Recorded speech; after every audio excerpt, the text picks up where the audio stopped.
It's 6 o'clock. Why don't we go ahead and get started, and I'll call the meeting in order. And Vicki, if you could lead everybody in attendance at the City Hall in the Pledge of Allegiance, I'd appreciate it. Pledge allegiance to the flag of the United States of America and to the republic for which it stands, one nation, under God, indivisible, with liberty and justice for all.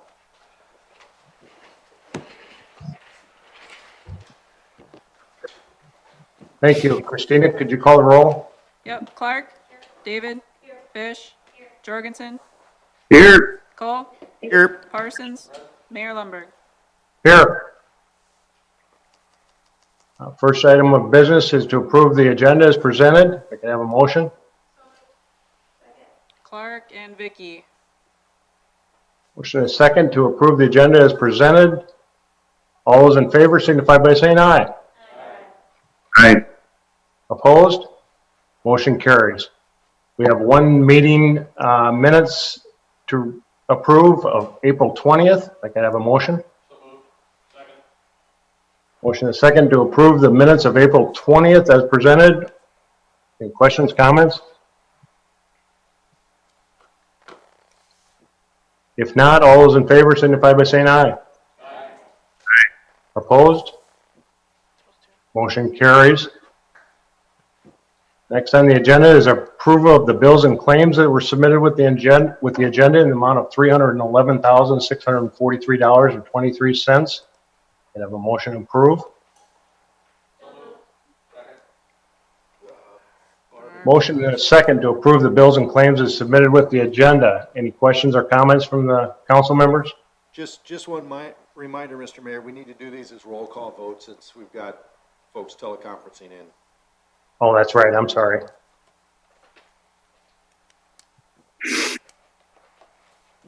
Questions on the bills and claims? If not, Christina, can you call the roll? Yep. Clark. David. Fish. Jorgensen. Aye. Cole. Parsons. Very good. Motion carried. Item number 6 is the consent calendar, the approval of plats that are listed there. I could have a motion.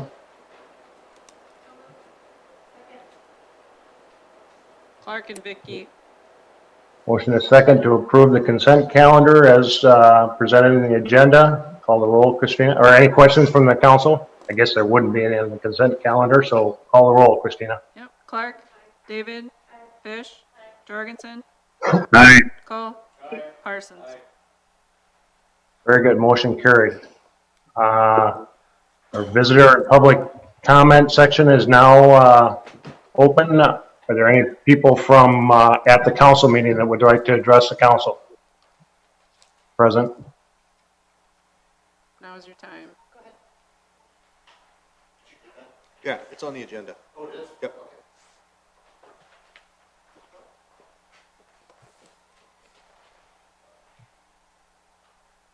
Anyone else?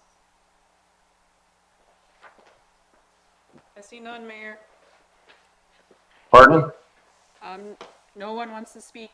Oh, okay. Thank you. Anybody on Zoom that would like to address the council?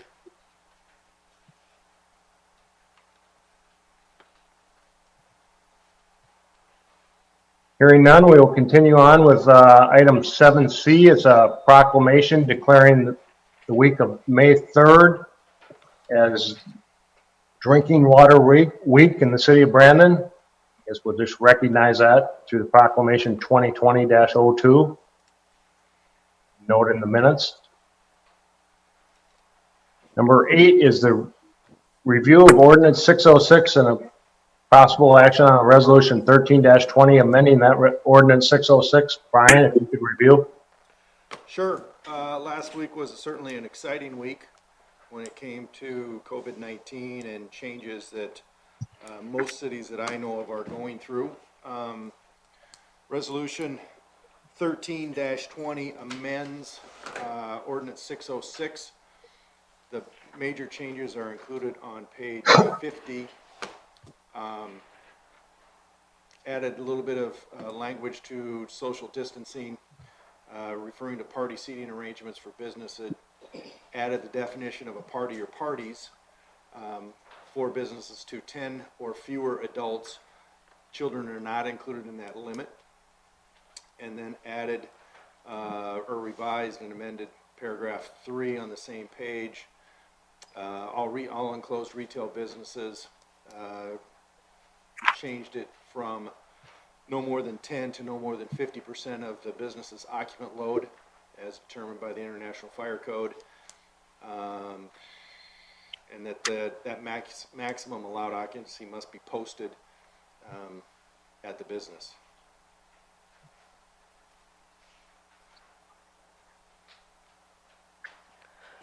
So I have a couple of comments. I guess I first want to just start off by saying I'm disappointed with how the communication around this happened because, you know, there's a lot of variables to what other communities are doing, and I think council input would have been very prudent. I would strongly make the request for us to get briefings going again. I think we should have had one last week or a special meeting. With all the different options that other communities are doing and hearing what our governor has directed us to do with taking a look at our individual community, you know, I look at Brandon and I see a really quiet community with great people and great businesses and great business owners.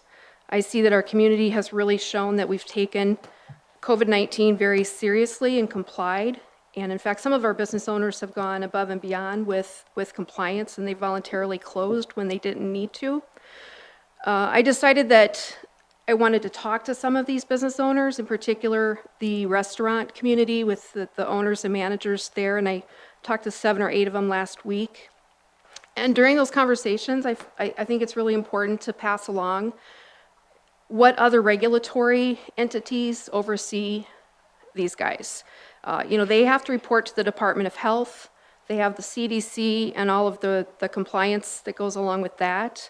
They have the governor's executive order. And possibly, most importantly, they have an enormous amount of social pressure that they have to comply with. Additionally, they also have the FDA, who's putting out best practices. OSHA has guidelines. The National Restaurant Association has put out a reopening guide. And for our local businesses, and there's quite a few of them that have corporate partners or franchise partners, the list of restrictions and hurdles that they have, some of them are immense, and they're not going to be opening anytime soon, regardless of what we do. I'm all for safety, and if for even a second I thought that our Brandon business owners wouldn't comply with the regulatory entities that are already focused on them, or if I thought they needed another regulatory body, then I would be all for regulating this and micromanaging it to make sure that our residents are safe. But our businesses have, and they are taking it very seriously, and they're complying. So at this point, I just don't feel it's our place to police this further. You know, we're a small community. We don't have 700 to 800 restaurants like Sioux Falls does. I have no idea how many bars Sioux Falls has. Our local businesses have suffered a lot, and they are going to have so much social pressure to comply, they don't need us as well. So I'm of the opinion that we allow our Brandon business owners to be innovative and self-manage their businesses according to all of the parties that are already regulating them, and then allow our residents to decide for themselves and their families, you know, what is in their risk tolerance. Going to a restaurant or a bar or a gym or a coffee shop, it's a choice. Now, should we assist them with resources and education? Absolutely. But should we continue to be in this regulatory process? I just don't believe we should. So with that, I would make a motion that we repeal Ordinance 606. If it has to be repealed by resolution, so if you want to do that, you'd have to have a motion to amend Ordinance 1320 and just say repealing Ordinance 606.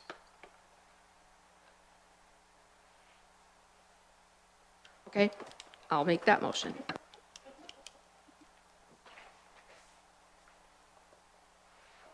Did Dana make that motion? Yes. Yes. I'll second it. Motion and a second on the floor. Any questions or comments by council members?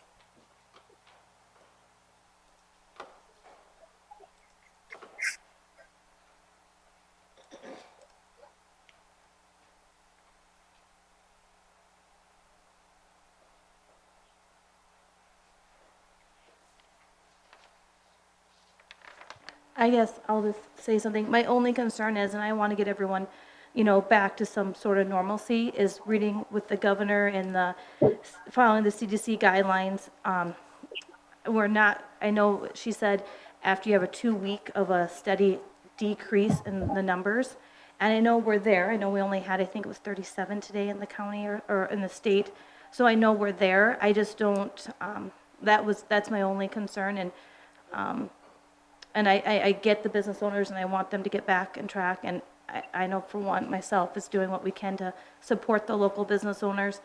I just don't know, we have the whole community, if right now, if we're going too soon, or I don't know, those are just my concerns, or do we,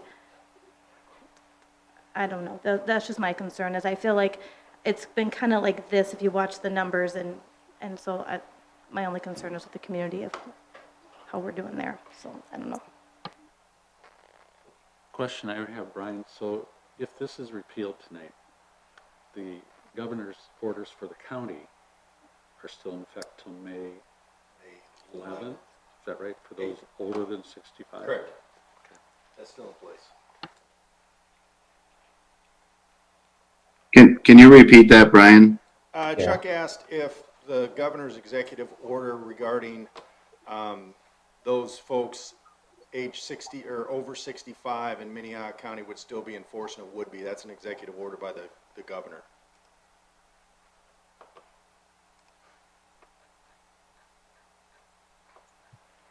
You know, one of the things that I saw today and looked at it, a new model or a draft CDC talks about a sharp increase starting around May 14th.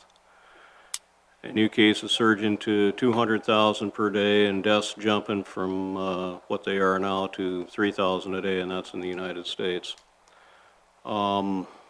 Previous high for deaths was 2874, from what I could find. So what they're saying, and I don't know if any of that's going to play out. About every time that there's talk about loosening up on things, and out come the horror stories that, well, no, we're not through this. But then the question also comes up of how long can we hide in a rabbit hole? And for most of the people in this room that are sitting up here, it doesn't necessarily affect me. I'm retired, I've got my pension coming in, and I'm not impacted by the unemployment. Unemployment is the other part, and that's slated to go to 19%. 30 million people, a lot of them in the service industries that can't go to work, and others. And that's supposed to stay until, well, 13% by 2022. And unemployment also affects the health and the mortality of people that are suffering from it, and their families. There does come a time when we have to say, we've gotten all the precautions. We know that we're supposed to wash our hands. We know that we're supposed to use sanitizer. I think all of us own face masks now, so that when we go into places, put on your face mask when you can. Of course, that's hard to do when you're eating. You know, we get it. We've been given the tools by which to do this. They say this is going to be around for 2 years. They say that it'll probably abate once. I think the figure is 60 to 70% of the people in the world have had it and have developed an immunity to it. That's 2 years, and we can't buckle down for 2 years. We can't crawl in a hole for 2 years and leave these people unemployed. those people that are at risk have to take precautions. If you have people in your family that are at risk, you have to take precautions. But it does come down to a point where we have to say we're responsible for our own health. We're responsible for taking the precautions. And, yeah, at some point it's got to end. And I guess, you know, this is a small step because we're a small town, but it's a step in that direction. Social distancing, the suggestions are for the restaurants, and I don't know if we have anybody from restaurants here tonight, but they talk about the 6-foot thing. Most people that I've talked to, they're already talking about every other booth. They're talking about having the table spaced six feet apart, and I would definitely like to say that. Is that something that we need to regulate? I don't. I think the restaurants, if they're responsible, they will do it. If they're not responsible, they'll probably be called out by the public for not doing what the recommendations are. I guess I'm at the point where I would probably support the amendment.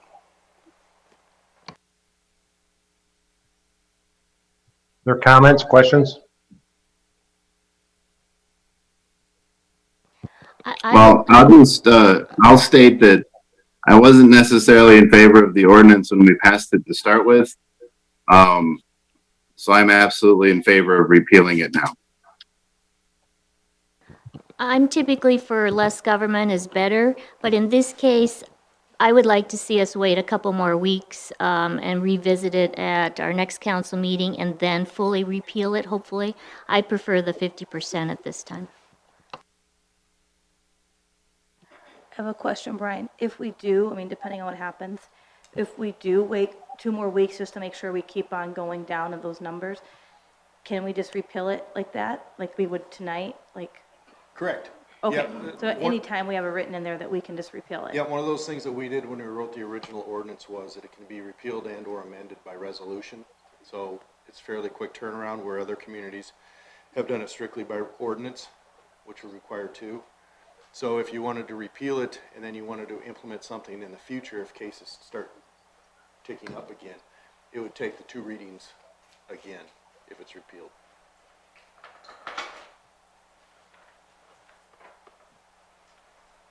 I think our restaurants have done a fantastic job, and I even hate to be having to say that I would go with the 50%. They've done a terrific job and been so cooperative.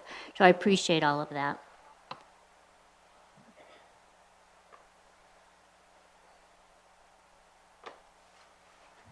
Any other comments from council?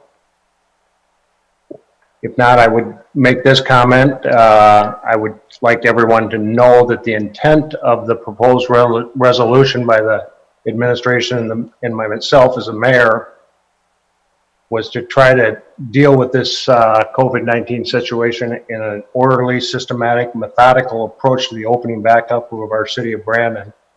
I'm a firm believer that in times of crisis, people look to government officials to help them and provide guidance to them. And that was the intent of the ordinance, to provide some semblance of guidance in this uncharted waters that we're navigating through. A lot of time, the old adage, in times of crisis, leadership is what is sought after and needed, and that was the total intent of the resolution that was proposed and presented tonight. That being said, I understand all the comments, and I hear all the comments, and I appreciate all the comments. Brian, if you could repeat the motion for me? Sure. The motion was to amend Resolution 1320, repealing ordinance number 606. Okay. With that being said, Christina, I'd ask you to call the roll. Yep. Clark? David? Fish? Jorgensen? Aye. Call? Parsons? 3-3, Mayor. What is your vote?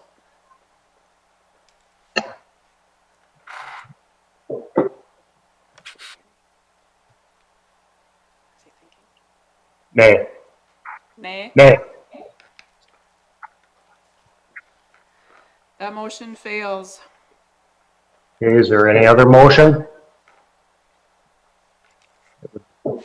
Be presented by the council? I guess I would have a question about the effective date and the need to wait until May 8th, if there's any discussion on that, and maybe making it effective a little bit sooner. If anybody's got any I other would comments. completely agree. I mean, there's not going to be some huge rush Tuesday, Wednesday, Thursday from Sioux Falls. And our business owners have a lot of bugs to work out, and to wait and ask them to do all of that on a Friday, it's not fair.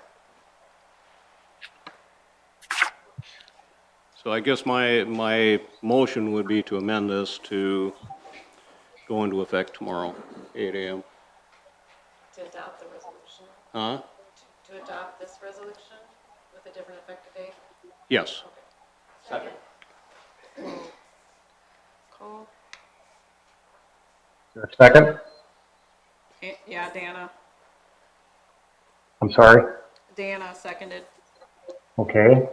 Motion and second on the floor to adopt the resolution as presented, except changing the date from May 8th to May 5th at 8 a.m. Is that accurate? Correct. Can I ask a Questions, comments? Can I ask a question about the resolution in general? Okay, so, some of them have outdoor seating area too. Like, does that go in effect then technically? Because so they could still be out there with the 6 feet distancing, right? And adding more tables Yep. and stuff like that. Also, if they adhere to like the 6 feet distancing, do we need the 50%? My question is, I know you guys met with the restaurants. Even if the 6 feet apart, would they even get to I don't know. Some might, some might not, and without knowing what those square footages are, we won't know. Some of the ordinances that I read from other communities, they had fairly lengthy, drawn-out mathematical calculation for each and every business based on 36 square feet per customer versus 125 square feet per customer versus they wanted diagrams showing where tables were going to be at. This was the quickest and easiest to implement.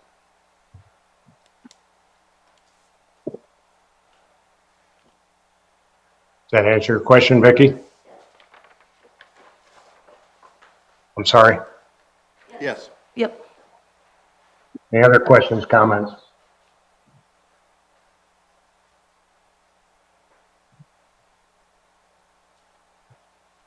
If not, Christina, you want to call the roll, please? Clark? David? Fish? Jorgensen?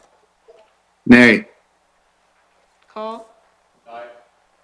Parsons? I'm just going to comment that the only reason I'm an aye is to get our businesses going again, but I would like us to have this conversation again in 2 weeks. Can you repeat that, Brian? I did not pick that up. Dana voted aye to get the businesses open and that make sure that we have the same conversation in 2 weeks. Very good. So that, Christina, the count, please. 5-1. 5-1. Passage. Pass, yes. I need that repeated for me, please. Okay, so the motion passes. Item number 9 is goes into the golf course committee reports. Any report from the golf course? Chuck or Andrew? Busy week last week, very good weekend. Both Saturday and Sunday were pretty decent businesses out at the golf course. We've got a preliminary report from Nordby Consultants looking at the damage caused by the flooding last fall. Don't have any numbers yet, but he's got a very nice map showing where the damage is and what work needs to be done. So his next step is that he will be developing that cost estimate that we can then share with FEMA.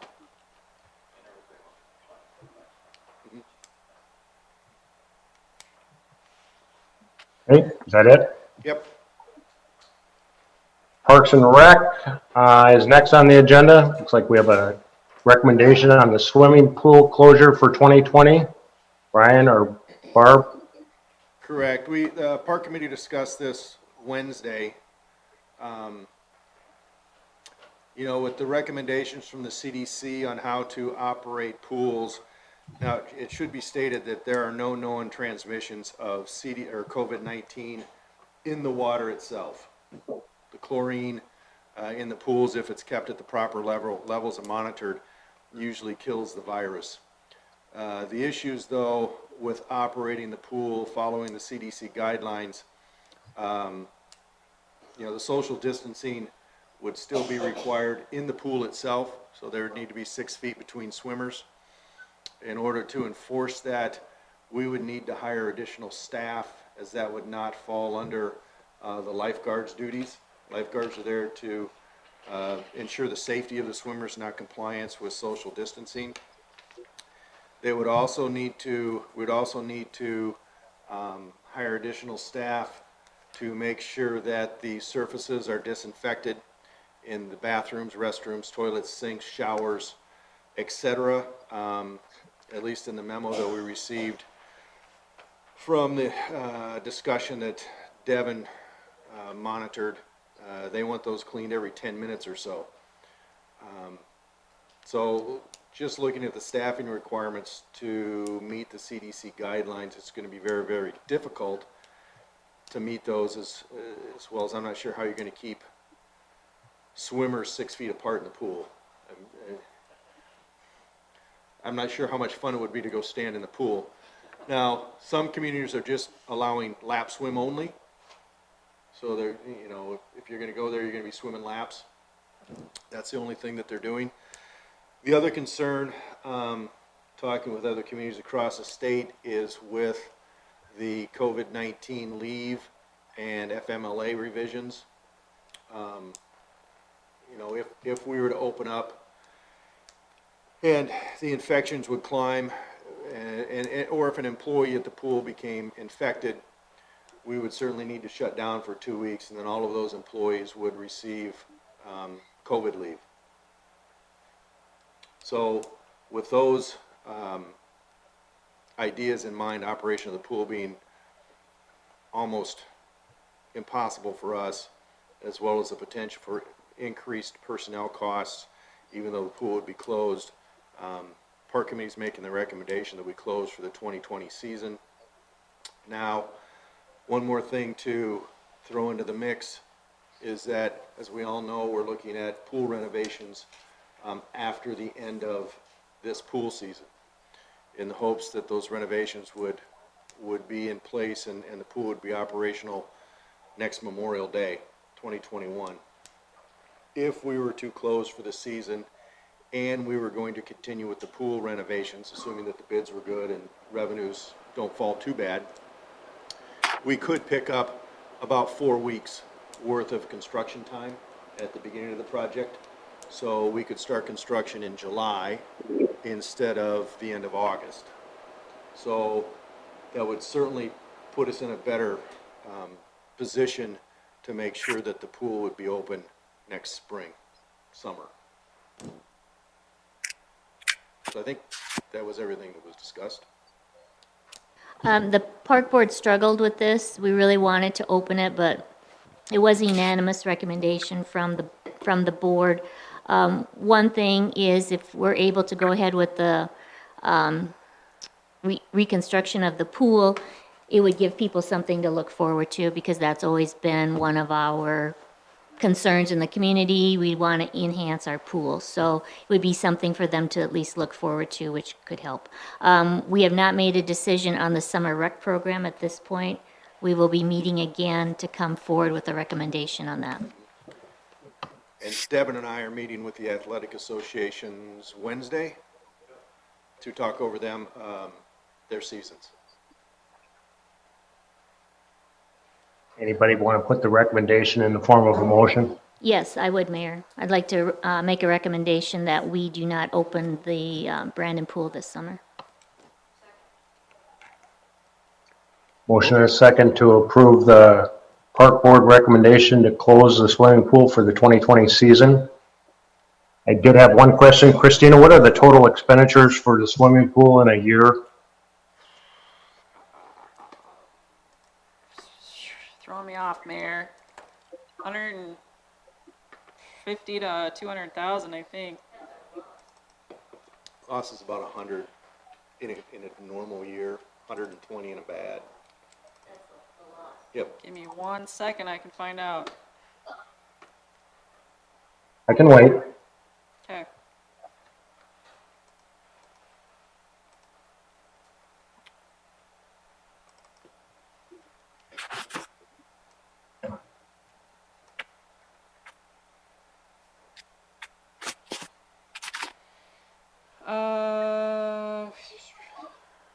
Yeah, right about at 182. Between 150 and 200, yes. Thank you. Yep. Any other questions, comments from the council? Not, Christina, call the roll. Clark, David, Fish, Jorgensen, Aye. Call, Parsons. Motion carries. Yes, 6-0. Okay, thank you. Public safety report, anything on that needs to be noted? No, sir. Moving on then, item D, administration. We have some annual appointments that need approval from the city council, the official depositories for the city of Brandon, the First National Bank in Sioux Falls, First National Bank in Sioux Falls, Brandon Branch, Great Western Bank, Brandon Branch, Wells Fargo, Brandon Branch, and the South Dakota Public Funds Investment Trust. Appointment of the city attorney, Boyce Law Firm. Appointment of Parks Advisory Committee people to a 4-year term, Leah Zerbel and Adam Rothenberger. Planning and Zoning Commission appointments to a 3-year term, Brooks Nome and Paul Bosch. Appointment to the Brandon Revolving Loan Fund for a 2-year term, Barb Fish. Appointment of the Library Committee member, Tim Jorgensen. And appointment of the official newspaper to be the Brandon Valley Journal. Is there a motion on the part of the council to approve those appointments? Motion is second to approve the appointments as presented. Any questions or comments?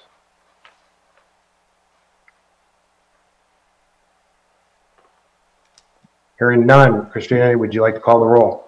Clark, David, Fish, Jorgensen, Aye. Call, Parsons.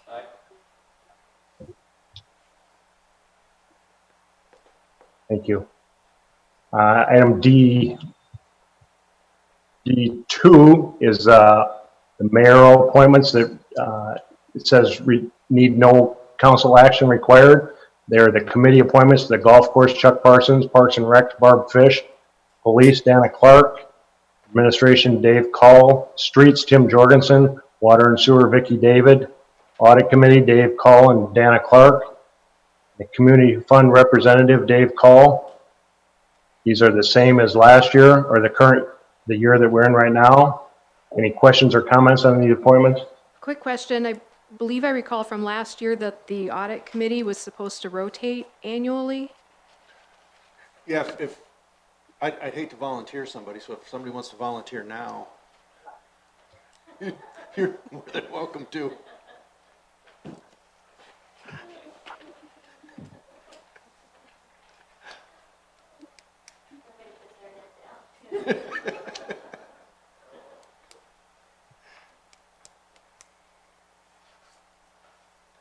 Anything? No I don't see any hands. I don't see any volunteers. Okay, we will proceed as presented then. Thank you. Vicki said that she would volunteer. Pardon? Vicki said that she would volunteer. Okay, who's volunteered to leave then? Off the audit committee.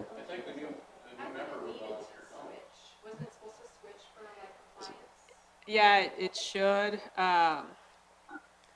Chuck can't because he'll be going off soon. Barb's done it. I would say the only one that hasn't, and I hate to volunteer you, Tim, but it's probably you. I'm on the library board. I have my hand. So Mayor, it's, Would it be possible to have the new person that will be seated at some point to, take that over, and I could cover it until then? till then, we can. Yeah, it's a little off. We usually do this reorganization meeting after the election, but since the election's been postponed and these are annual appointments, we could certainly do that. I would be willing to carry the load for a while longer. Carry the load. Oh, yeah. You ever seen those reports? Yes, I have. There's no load to carry. Please be noted that Councilmember Jorgensen owes Councilmember Call for taking the bullet for him. Okay. So Mayor, the audit committee will change to Vicky, and Dave Cole will stay on until the new council member is in place. Very good. Any other changes? No, Mayor. All right, going forward, item number 3, Tammy and Brian presented some revisions to Chapter 13 of the Brandon Design Standards.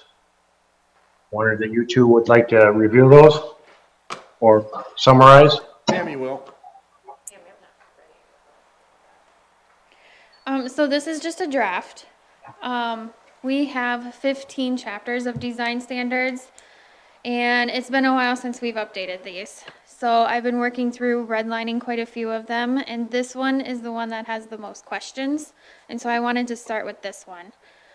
I think for the most part that it was copied from the City of Sioux Falls before, and it references some City of Sioux Falls reports and their standards and who reviews things at certain times, and we just don't have the staff to do that.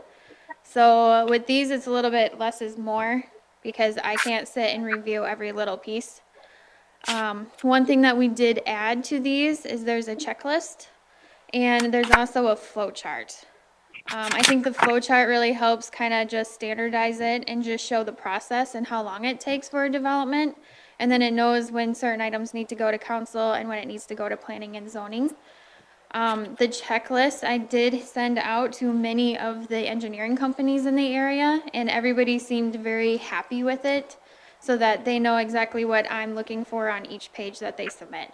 So I'm hoping that this kind of takes a lot of the review time off of me, but it's also going to save money for the developer since there won't be so many revisions back and forth, hopefully. So we still have a little bit of tweaking to do on it, but hopefully by next meeting we'll be able to approve it.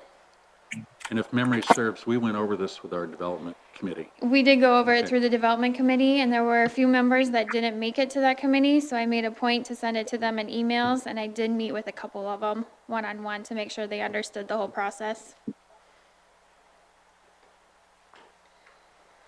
And as far as process goes on this, we'll be presenting chapters individually. First will be a draft presented to the council, and then if there's not too many questions or everybody's in agreement, we'll adopt it by resolution at the next meeting.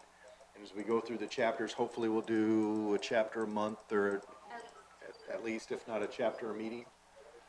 So step 1 of 16. There we go. No action at this time. Any questions?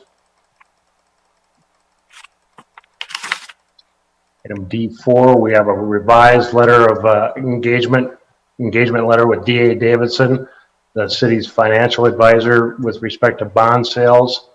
It appears that the lawyers have hashed out their differences in the language of that letter of agreement, and we've come up with a revised letter of agreement. You can have a motion to approve that. Motion and a second to approve the revised engagement letter with D.A. Davidson. Any questions or comments from the council? Not. Christina? Clark, David, Fish, Jorgensen, Aye. Cole, Parsons. Pass, Mayor, 6-0. Thank you.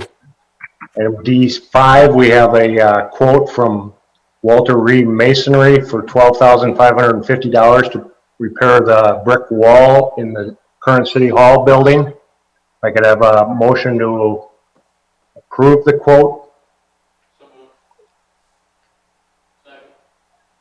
Motion a second to approve the quote as presented. Any questions or comments from council?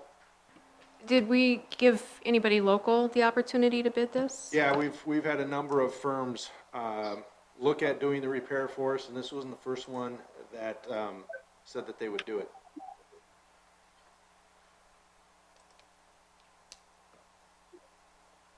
Others? Christina? Clark, David, Fish, Jorgensen, Aye. Call, Parsons. Passes, Mayor 6-0.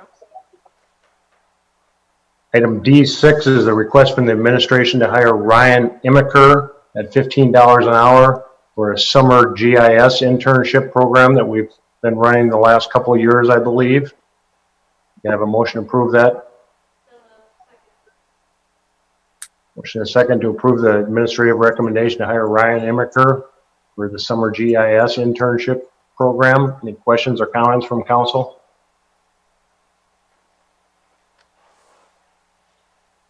Christina? Clark, David, Fish, Jorgensen, Aye. Cole, Parsons. Pass, Mayor. Before we leave Very good. administration, can I just ask real quick where we're at on that work session that was requested at the last meeting? Yeah, we'll get one hopefully scheduled maybe later this week or next week. Agent has all the stuff he needs to quote. Yeah, we've got all of the applications back, or the census forms back from the employees.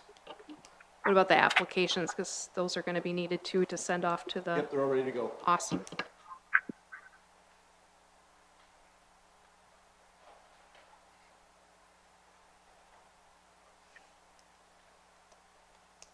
Good? Yep. Moving on to streets. We have a request from the administration to hire 2 summer employees, Braden Gilling and Trayson Buckenberg, at $13.90 an hour each. I get a motion to approve those 2 summer hires for the street department workers. So moved. It's that lag. Motion and second to hire Braden Gilling and Trayson Buckenberg at $13.90 an hour each. Any questions or comments from the council?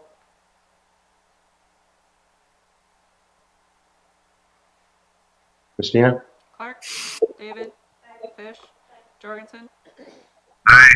Cole, Parsons. Pass, Mayor. In E3, we have a annual wage adjustment for Raleigh Hookie to $42.57 an hour. I got a motion to approve that. So moved.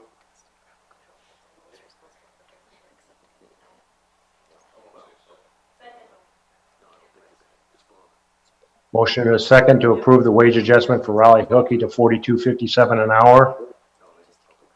Oh, Christina? Clark, David, Fish, Jorgensen, Aye. Cole, Parsons. Pass, Mayor. Item E4 is our annual request from the Brandon Township to provide dust control on Redwood and Chestnut. It looked like we had a quote from BX Construction, the amount of $5,165 to perform that service. Is that correct, Brian? Correct. And then we would, once the application's done, we would reimburse the township. At least that's what we've done in the past. In that amount. Correct. Is there a motion on the part of the council to approve that recommendation?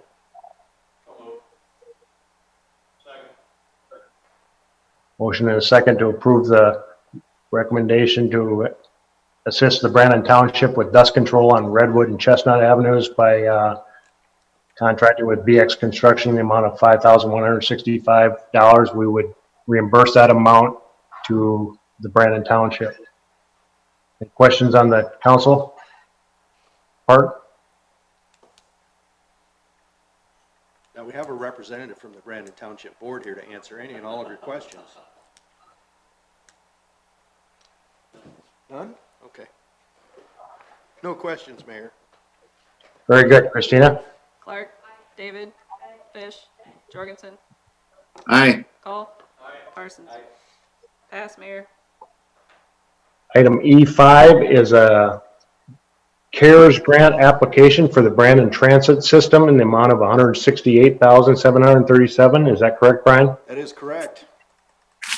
I would entertain a motion on the part of council to approve that grant application.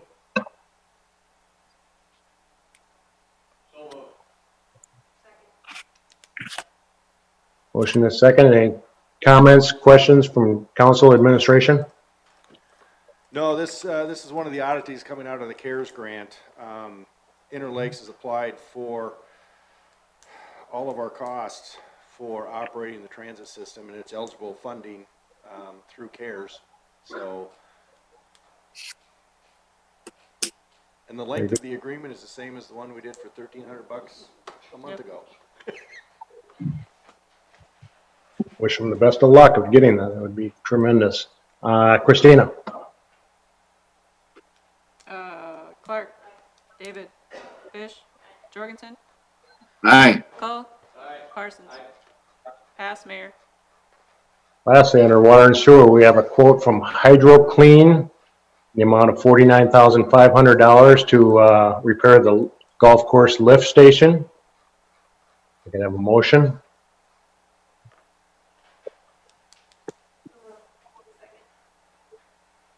Motion is second to approve a quote from Hydro Clean in the amount of $49,500 to repair the golf course lift station.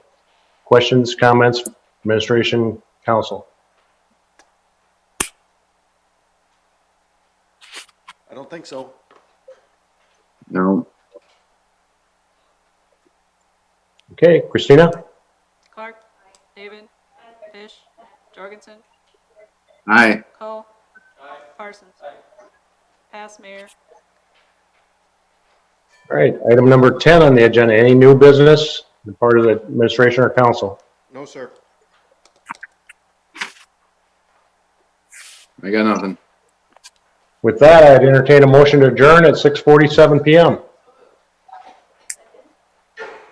First and second, Mayor. Motion is second to adjourn at 6:47. Christina? Clark, David, Fish, Jorgensen, Aye. Call, Parsons. Thank you, everyone. Woo-hoo. He's always going to get the last word in, doesn't he?